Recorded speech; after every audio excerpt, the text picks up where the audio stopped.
Sa mga balita po sa Metro Manila, inamin ni Senator Raffy Tulfo na nahuling dumaan sa EDSA busway ang sasakyan ng kanyang anak na si Quezon City 2nd District Representative Ralph Tulfo.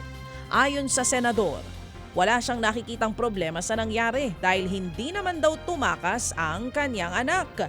Sa pagkakaalam din daw ng senador, ang driver ni Congressman Tulfo ang nagdesisyong dumaan sa busway. Pinagsabihan din daw ng senador ang kanyang anak na humingi ng paumanhin sa nangyari. Sa Navotas City naman mga kapatid, patay ang 2 trabahador matapos masunog ang isang barko. Nakadaong ang barko para sa repair sana nang sumiklab ang apoy. Hindi na nakalabas ang 2 trabahador lalo't iisa lamang ang entrance at exit ng barko. Sinubukan pang i-revive ang mga biktima pero bigo ang mga rescuer. Iniimbestigahan pa ang sanhi ng apoy pero isa sa mga tinitignang dahilan ang isinasagawang welding sa barko. Inaalam pa kung magkanong halaga ng mga nasunog na kagamitan sa barko.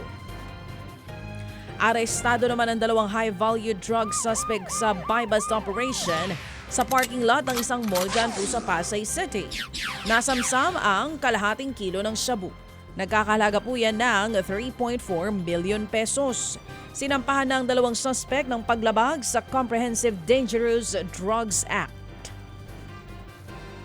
Naglabas naman ng whole departure order ang isang korte sa Maynila laban sa mga pulis na sangkot sa 6.7 billion pesos na halaga po ng shabu na nasabat sa lungsod noong taong 2022.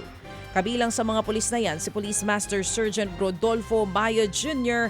at 3 iba pa. Inutusan ng korte ang Bureau of Immigration na harangin sa mga pantalan o paliparan ang mga sangkot sa nasabing kaso.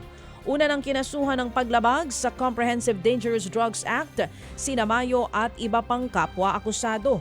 Idaraos po ang pre-trial sa kaso sa Pebrero 14.